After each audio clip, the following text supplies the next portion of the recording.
Salut tout le monde, c'est Shinji, on se retrouve pour l'avant-dernière vidéo. Voilà, de CNEF seconde édition. Donc là, on va parler de petites règles personnelles que j'applique des fois dans le TTRPG, que j'applique le dans CNEF seconde édition. Voilà, bon, c'est deux trois trucs, hein, je plaisante. Il y a beaucoup de petits trucs, mais c'est pas forcément des choses que j'applique tout le temps et c'est pas des choses que j'applique d'une campagne à une autre. Mais c'est des choses qui sont quand même assez intéressantes. Et puis des fois, ça arrive que les gens ont un petit peu peur de devoir modifier, ajouter des trucs, mais il y a aussi quelque chose que j'ai eu l'occasion de voir, c'est qu'il y a pas mal de suppléments qui sont sortis. Ça fait quoi? C'est en 2024, je crois, que Kniv est sorti.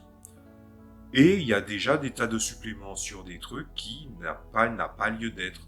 Genre, bon, pour les races, je comprends, parce que c'est vrai que j'ai pas parlé de ça, mais il n'y a pas de race dans le jeu.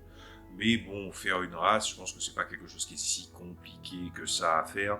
En gros, tu mets une caractéristique supplémentaire en bénéfice, tu mets des actions possibles, et normalement, ben, c'est plutôt pas mal. Donc on va voir ça un petit peu plus en détail. On va déjà commencer par le système le plus basique, c'est-à-dire le système de classe d'armure et de points d'armure. Les gens du fois ont peur de devoir voir les combats en fait être soit trop longs, soit trop courts, ou de ne pas être assez balèze pour ça. Alors, pour la classe d'armure, est-ce qu'il n'y a pas moyen, je sais pas moi, de mettre de la dextérité, que le modificateur de dextérité s'applique? Parce que je le rappelle, la dextérité ne s'applique pas pour calculer la classe d'armure, c'est les pièces d'armure. Est-ce que c'est faisable ou non? Alors, à raison qu'il y a 3 augmentations et que le système de classe d'armure est quand même assez balèze, je dirais qu'il y a une limite. Chaque pièce d'armure mélangée au système de difficulté fait qu'on est à 18. Donc si quelqu'un rajoute des pièces d'armure, on fait de la dextérité en plus, fait qu'il peut avoir un résultat qui est quand même assez élevé. Sauf qu'il y a une règle qui vient court-circuiter tout ça. À partir du moment où quelqu'un fait 21 ou au-dessus, c'est un succès automatique. Donc est-ce que ça veut dire qu'on peut utiliser la dextérité pour ajouter de la classe d'armure, tandis qu'on n'a pas toutes les pièces d'armure? Je pense que c'est possible. Voilà. C'est ce que j'avais à dire déjà au début là-dessus. J'ai fait le calcul, hein, parce que pendant un moment, ça fait quoi, 2 campagnes sur 3, classe d'armure. Pour classe d'armure, dextérité s'ajoute, et c'est très bien. Ça permet d'avoir des personnages qui résistent un peu, enfin des personnages joueurs qui résistent un peu plus. Et au travers du système de la table des dégâts, on va pas se mentir, un des trucs qui est plutôt mal fait, je trouve, c'est les propositions pour les armes en matière de table de dégâts. On va régler ça en temps et en heure. Donc du coup, que la dextérité vienne un bonus additionnel pour être la classe d'armure, la réponse est oui. Par contre, on peut aussi se poser la question, ouais, mais qu'en est-il des points d'armure, de la valeur d'armure? Alors la valeur d'armure, évidemment, on pourrait faire en sorte que la valeur d'armure et la classe d'armure, puisque les deux sont concomitants par les pièces d'équipement, on peut les mettre sur la dextérité. Mais il y a aussi une autre option. Faire en sorte que la personne qui a de la constitution gagne de la valeur d'armure. C'est-à-dire mettre la classe d'armure sur l'esquive et la parade, tout ça, et la valeur d'armure sur la réduction de dégâts. Vu que c'est la capacité de résister aux dommages et à certains effets, je pense que c'est plutôt pas mal. Voilà. Ensuite, la règle compensatoire des hexagones. Je vous explique. Pour traverser un hexagone dans toute la longueur, il faut se déplacer de 6 miles. Bon, on va grossir, on va dire 6 km. On sait que c'est pas exactement ça, mais vous m'avez compris. Moi, je n'aime pas que le système de cases en hexagone, ça fasse 6 km. Alors oui, c'est un hexagone, donc 6, nanani, nanana. Je comprends. Mais j'étais arrivé à une conclusion auquel certaines personnes étaient arrivées concernant le système de déplacement sur une carte. Déplacer une case et traverser toute une case, au lieu que ça fasse 6 km, on décide que ça en fait 4. Une case hexagonale est égale à 4 km. Mais la règle compensatoire, c'est que quand tu es sur une case, si tu as exploré l'intégralité par une action, une manœuvre pour faire les éclaireurs, ça dépense 4 heures de temps. Et ce que je fais, c'est que, comme l'hexagone est égal à 4 km ou 6 km, parce que dans les deux cas, c'est à ça que ça sert. Je préfère réduire à 4 km, donc c'est-à-dire s'approcher de la ligne d'horizon s'il n'y a pas d'éléments dans la trajectoire. Ben, ce que je fais, c'est que j'applique un hexagone sur une carte est égal à 4 km, mais que dans un certain angle, tu peux voir ce qui se passe sur les hexagones dans la direction où tu veux regarder. Tu arrives sur un hexagone, tu as tout fouillé. Tu peux fouiller une partie de celle-là, de celle-là, de celle-là, donc 3. C'est toujours dans un arc, en fait. Latéral, devant, derrière. Et grâce à ça, en fait, ça permet d'avoir un mode éclaireur beaucoup plus dynamique et qu'on mange une partie de l'inspection des autres endroits, sauf que c'est disséminé sur 3 endroits différents. Donc les gens qui veulent jouer avec une volonté d'aventure, d'exploration d'une idée d'une carte, avec justement une possibilité de regarder dans une certaine direction, c'est un très très bon moyen de pouvoir gérer ça. Voilà. Alors, j'ai eu l'idée de ce design-là, mais j'ai découvert par la suite que d'autres jeux permettaient de faire ça, ou d'autres personnes avaient comme règle de faire ça. Donc c'est pas déconnant, c'est bien pour les gens qui jouent les éclaireurs, puisqu'on oublie aussi qu'une des grandes forces des TTRPG, c'est dans l'action aventure, il y a aussi la partie aventure, et l'éclaireur, dans sa démarche solitaire de devoir inspecter un endroit, peut avoir la lueur sur certaines choses et pouvoir permettre aux autres de pouvoir, on va dire, s'atteler à d'autres tâches, tandis que lui, il permet de prendre de l'avance ou d'avancer tous ensemble et de prendre le temps de fouiller certains endroits, donc d'augmenter un rapport d'interactivité sur la carte et pas en se disant on est dans cette scène, on est dans cet endroit, c'est ça qu'on va fouiller. Donc on élargit un hexagone pour le traverser en long en large et pour l'inspecter, c'est pas 6 km, c'est 4 km et 3 et quelques kilomètres, presque 4, et on fouille une partie des autres dans un arc et c'est très bien comme ça. Voilà. Puis c'est une très bonne solution de pouvoir gérer ça et puis les gens qui adorent qui ont envie de... Je sens qu'il y a une volonté dans les jeux récents que j'ai observé.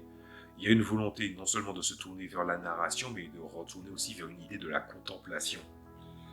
Voilà. Ensuite, tanker. Donc, l'art du gameplay dynamique. Alors, je déteste ce terme. Quand les gens me parlent de DPS, de support, de tank dans le jeu de rôle, ça m'énerve. Parce que c'est pas un jeu vidéo. Et que, en plus de ça, le terme, il n'est pas approprié du tout. Il n'y a pas de dégâts par seconde, puisque c'est un jeu au tour par tour. Après, tu peux dire damage dealer si tu veux. Mais tanker, je crois qu'on n'a jamais été aussi, on n'a jamais eu aussi faux dans la vérité concernant l'approche du tanking dans le jeu de rôle. Si le tanking, c'est juste provoquer des adversaires, je pars du principe que je fais jouer des PNJ qui sont des autochtones de leur propre monde, mais qui aussi qui ont une vie en particulier, une philosophie, une façon de faire en particulier, qui fait que il ne suffit pas juste de provoquer un adversaire, il faut que la personne ait la capacité de protéger les autres. Il n'y a pas eu de jeu, beaucoup de jeux où la manœuvre c'est tu te déplaces à la moitié de ton déplacement que tu peux faire par round pour venir tanker le coup qui t'a sacrifié de la classe d'armure pour prendre le coup à la place. C'est ce que je vous propose comme règle. Je l'ai appliqué dès Pathfinder 1 et je l'applique dans pas mal de mes TTRPG. La possibilité de pouvoir être gardien, de pouvoir encaisser des coups, passe aussi par le fait d'avoir une volonté de pouvoir encaisser les dommages pour les autres. Parce que venir dire qu'on va provoquer les adversaires vont se jeter sur vous, c'est une façon trop binaire de considérer les personnages. Il faut, et ça c'est des leçons que j'ai appris avec le jeu vidéo, il y a des créatures qui ont le sens de l'honneur, qui ont envie en fait de faire du 1 contre 1, et quand ils voient que vous ne respectez pas le 1 contre 1, ils deviennent agressifs, ils ont une augmentation de stats et ils commencent à attaquer tout le monde. Il y a aussi par exemple des bandits qui préféreront avec leurs armes, parce qu'il y en a un qui est un peu sadique, qui va commencer à s'en prendre aux montures ou aux compagnons animaux avant de s'en prendre aux humains. Ou bien un personnage qui est fort avec les faibles ou faible avec les forts. Vous voyez ce que je veux dire par là? La disparité de la manière dont on pense les personnages peut varier d'un individu à un autre. C'est un sujet que je vais explorer aux alentours de la fin de cette année. c'est aussi comment on regarde les PNJ, mais aussi certaines espèces dans le jeu de rôle ou dans la fiction, et à quel point en fait les gens sont persuadés que les choses sont censées se passer dans une direction ou dans une autre, donc encore dans cette pensée binaire. La capacité à tanker, c'est pouvoir protéger les autres. On s'en fiche que tu aies une quantité de PV élevée ou une valeur d'armure élevée. Si tu n'es pas capable de protéger les gens quand il faut, ou d'intercepter un adversaire qui te donne son dos pour le punir, c'est pas bon. Parce que, évidemment, vous voyez, l'idée d'attaque sournoise, elle existe dans Knave. Donc, la logique selon laquelle, en fait, on peut faire des attaques d'opportunité quand on donne son dos, j'aime pas trop la règle d'engagement, mais par exemple, quand quelqu'un décide de courir sur une certaine distance et qu'il donne son flanc, que ça donne une attaque d'opportunité, ça permet de faire un jeu plus dynamique. Le truc avec le jeu de rôle TTRPG, comme vous avez l'habitude de le jouer probablement, c'est que ah, il y en a un, il bouge, il fait ça. Ah, l'autre, ah oui, mais c'est parce que dans cette édition, ils ont décidé de rajouter le principe de réaction, comme si c'était un truc extraordinaire. Non, le, le, le jeu est un jeu en tour par tour, parce que la mesure du temps est importante pour pouvoir séquencer une aventure, mais il faut que le jeu de rôle soit organique, parce que tu ne peux pas demander aux joueurs de jeu de rôle de penser en dehors du moule, quand tu construis un moule en te disant ouais mais il n'est pas encore temps. Non, le mec il a couru dans l'autre sens pour tenter de s'enfuir, il t'a donné son dos sur une durée pendant 6 mètres, toi t'étais au corps à corps, t'avais une hache dans une main, une dague de l'autre, mais que tu le punisses en balançant une dague est tout à fait normal en fait. Je ne peux que vous inviter à aller voir cette vidéo un peu fastidieuse que j'ai faite sur Pathfinder, tapez Gingy Pathfinder. J'ai parlé de quelques règles que j'ai mises pour pouvoir traiter ce genre de choses-là. Ah ben donc, c'est des règles que j'applique et qui sont assez faciles à entrevoir en fait. Ensuite, je voulais parler de l'approche moderne ou futuriste pour Knave, c'est-à-dire, est-ce que Knave est compatible avec un setting moderne ou un setting futuriste? Je pense que oui, c'est totalement envisageable que tu aies des véhicules, que tu aies des éléments modernes et que tu appliques les règles dans un setting fantasy, puisque moi, les deux settings que j'ai fait, donc le setting que j'avais fait avant et le setting en ce moment, en fait la campagne d'avant et la campagne dans ce moment, ça se passe dans un univers de fantasy futuriste, avec des véhicules, avec des technologies, etc., etc. C'est pour ça que j'utilise le terme objets spéciaux plutôt qu'objets magiques, puisque tous les objets ne sont pas systématiquement magiques. Et est-ce qu'il y a moyen d'avoir des armes pour pouvoir gérer ça, donc des armes à feu, etc., etc. La réponse est oui. La question est toujours de savoir comment tu vas agencer la chose. Moi, je vous explique un peu comment j'avais une règle pour comment essayer de prévenir du fait que si vous êtes... Comment essayer de faire en sorte que, par exemple, on puisse garder un objet longtemps et que, par exemple, la règle de se briser soit là, mais que tu puisses quand même avoir un petit garde-fou. Moi, c'est simple. Vous prenez toutes les armes qui existent, corps à corps, distance. Si c'est des armes qu'on appelle 2 mètres, c'est-à-dire qui donnent plus 1 pour blesser et toucher, si vous faites un échec critique, le plus 1 diminue et devient une arme standard. Et si elle devient une arme standard, elle ne peut pas revenir dans l'autre stade. Et le prochain stade, c'est qu'elle se brise. C'est comme ça que j'ai géré. Pour les settings modernes, pour les armes à feu, c'est simple. Vous avez l'arme et vous allez faire un échec critique. Si vous, en fait, vous allez voir, ça sera à vous, en fonction des traits ou du type d'arme, le rapport de la qualité de l'objet. Si vous lancez un dé, il y aura un facteur qui sera un facteur qui va permettre de déterminer si une arme se brise. Imaginons, je ne sais pas moi, vous avez un FAMAS, allez, on va parler du FAMAS. Le FAMAS, c'est une arme équilibrée, c'est une arme efficace, etc., etc. C'est une arme de bonne facture.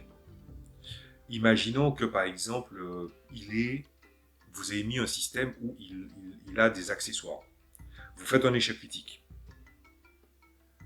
Soit vous faites que l'accessoire se brise, soit vous lancez un test, et par exemple, imaginons que votre arme fait un certain nombre de dégâts. Moi, ce que je fais, c'est que pour les armes à feu, les dégâts se font par jet, par test, donc c'est-à-dire un dé en particulier qui est désigné, ou plusieurs, mais il y a un plus à côté. Si, en fait, comment dire ça, il y a un problème du style, il y a un incident de tir, normalement, tu es censé relancer un autre dé 20. Et en fonction de la qualité de l'objet, il y a une chance que ce soit un incident de tir. Mais l'autre résultat, c'est que l'arme se brise.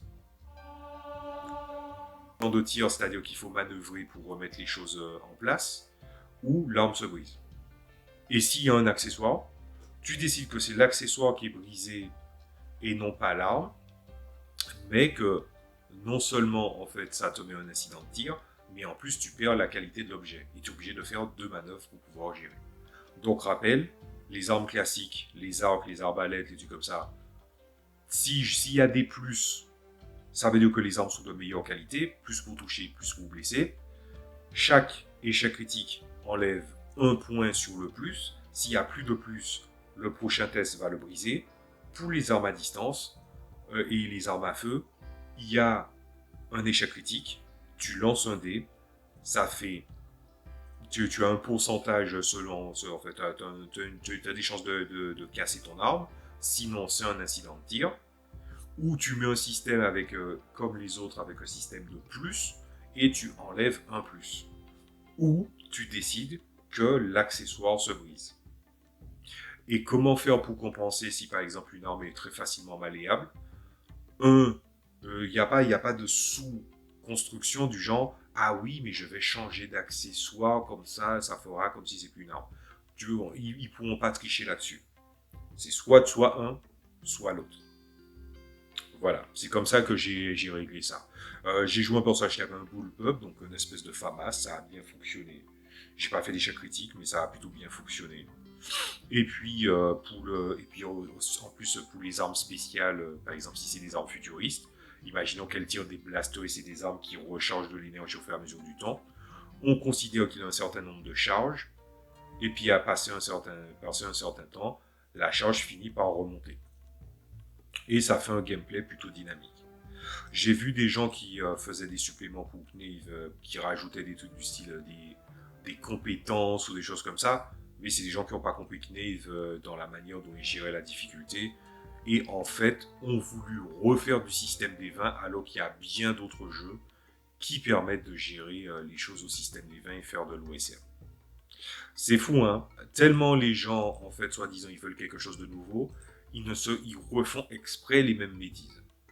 Donc oui, c'est vrai, je suis un peu frustré de voir ça. Ensuite, la prochaine chose, c'est tout simplement la progression de caractéristiques selon Green Ronin. C'est simple. Dans Green Ronin, plus précisément dans Modern Age, qui serait beaucoup plus efficace à montrer, c'est que tu peux décider de faire une montée de caractéristiques en continu. Alors, on va dire, si on se base sur les calculs que j'ai dit précédemment, on va dire qu'il y aura plusieurs écoles.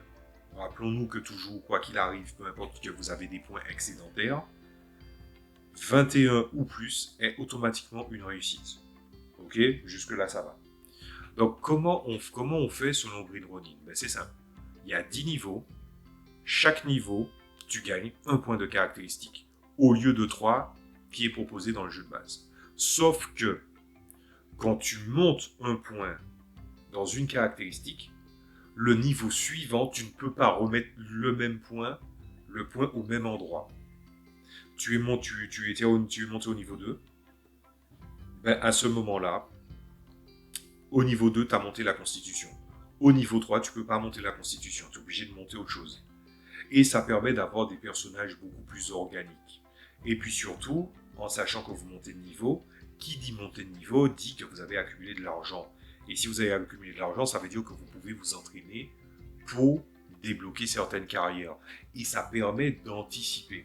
Ce qui veut dire que vous pouvez avoir une augmentation avec une idée de race qui donne par exemple un point de caractéristique.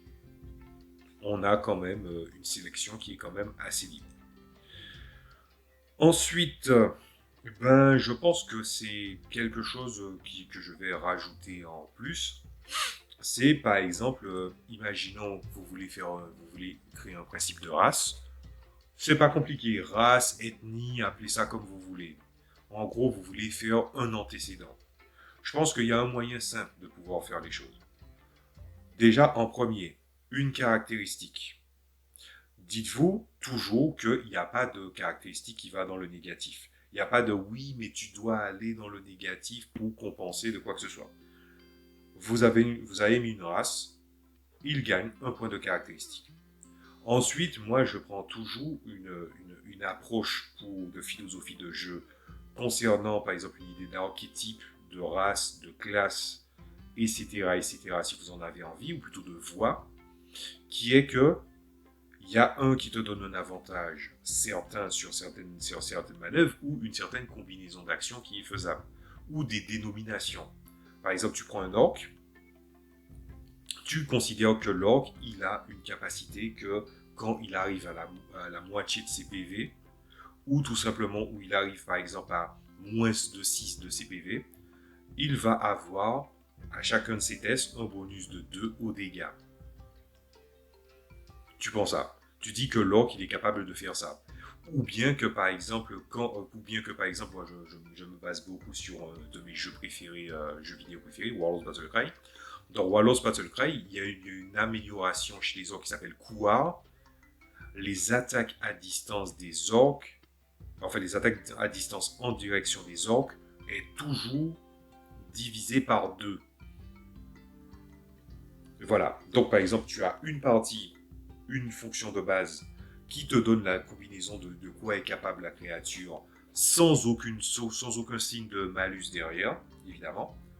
La seconde partie, et c'est là où on va parler, c'est quelque chose qu'il est capable de faire et de repousser ses limites, mais avec des avantages derrière. Par exemple, dans le cas de l'orc, quand il va tomber à 0 PV, ben à ce moment-là, il va avoir un moment où il va être enragé et il devra faire un test de volonté pour revenir à lui, sauf que le test de volonté sera à 18+. En attendant, il aura un bonus de 2 pour pouvoir blesser, mais il aura aussi un malus de 2 pour pouvoir toucher. Ce qui veut dire que c'est stackable avec la première habilité qui n'a pas de problème. Donc, premier truc, un bouquet de capacités qui lui sont propres, de préférence 3 maximum pour pouvoir équilibrer. Après, si vous jugez que vous prenez un seul, ben, vous prenez un seul qui est très puissant, ou 2, mais ils sont à peu près circonstanciels sur certains trucs, ou 3, ben, c'est 3 petits trucs qui sont avantageux.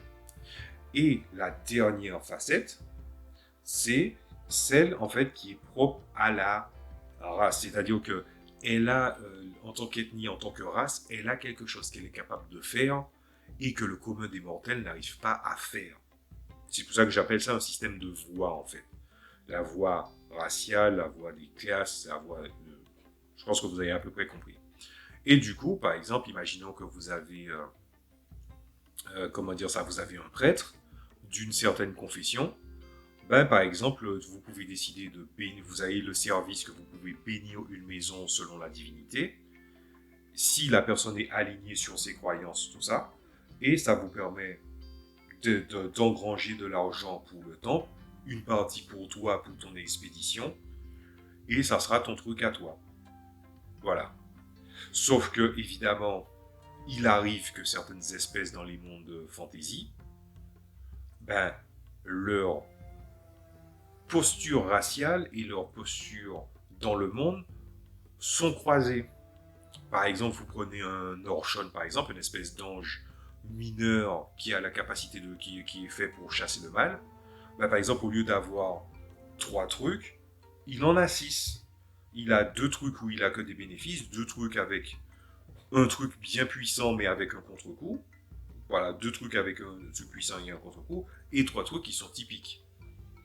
Et par exemple, pour l'Orshon, qui serait un ange inférieur, enfin voilà, ben, c'est simple, vous mettez un truc qui est propre aux anges, comme par exemple le fait de créer une aura dans dans un endroit et considérer que la zone elle est sanctifiée une fois par mois en récompense de certains bénéfices, évidemment.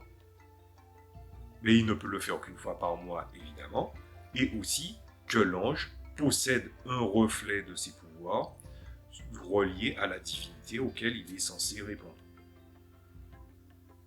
Et au maximum, le système de voix dont je vous parle là, donc bon, l'aspect racial, c'est quand même évident qu'il n'y aura qu'une facette. Si c'est une race beaucoup plus, on va dire, avancée ou spéciale, ben, il aura deux aspects de voix mélangés. Et le maximum, c'est deux voix pour un personnage. Donc, par exemple, un ange aura déjà deux voix sur lui, la voix de ce qu'il fait en tant qu'il est en tant qu'espèce, et aussi ce qu'il exerce en tant qu'ange dans l'univers, sa place dans l'univers. Et tu peux appliquer ça à un élémentaire, tu peux appliquer ça à un homme dragon, etc., etc. C'est juste que certaines races compteront pour deux voix au lieu d'une, et l'autre il aura une voix, il pourra en choisir une autre. Et bim, c'est bon, vous avez votre système.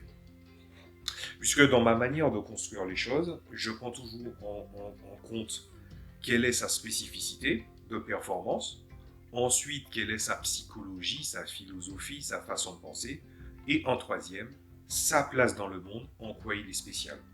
Cette philosophie-là, je vous l'ai présentée, et voici à quoi ça sert en fait.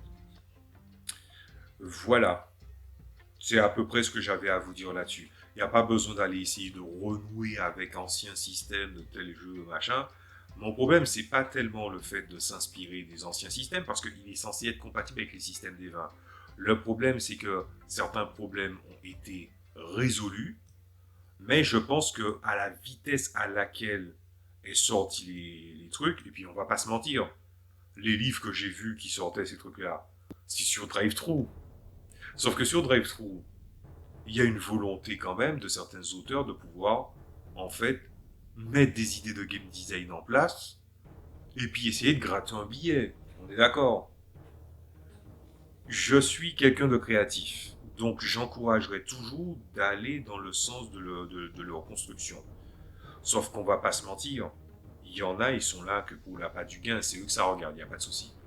Mais de la même manière que je considère que le créatif a le droit d'aller chercher quelque chose pour faire source de sa fortune, etc., etc., mais en tant que consommateur, je ne peux que vous dire que il y a des personnes qui vous proposent du contenu qui est réfléchi pendant 2 secondes dans un contenu d'un livre où le livre principal est sorti il y a tout juste quelques mois, et que non seulement ça, mais il n'a pas été capable de lire le livre pour comprendre quelles étaient les motivations du meneur de jeu, parce que moi j'ai pas eu besoin de connaître la chaîne pour comprendre les motivations. Il m'a suffi de le lire la première fois pour comprendre le truc.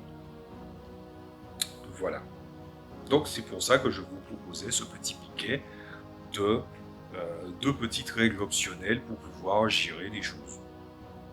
Voilà. Donc la prochaine fois, ben, ça sera la dernière vidéo, et la prochaine vidéo, ben, c'est tout simplement une lecture holistique qui va me permettre de faire un retour d'expérience, de parler de certaines grandes lignes de Knave seconde édition que je n'aurais pas traité, ou que on va faire une espèce de bilan là-dessus, et qui va être beaucoup plus court. Enfin, qui va être beaucoup plus court par rapport à ce que j'ai dit avant, parce que je les ai déjà dit.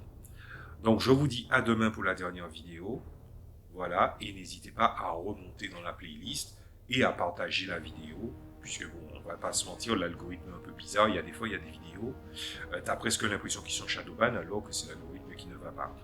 Donc, n'hésitez pas à faire du bruit, à liker, à poser des questions, parce que c'est à faire du bruit, à liker, à poser des questions, parce que c'est vrai que j'ai fait des réflexions où j'ai posé certains trucs. Si vous avez besoin de conseils par rapport à Knave seconde édition ou des questions par rapport au jeu, si vous en avez, n'hésitez pas à les poster, j'y répondrai assez vite, soit en commentaire, soit dans une vidéo dédiée s'il y en a beaucoup.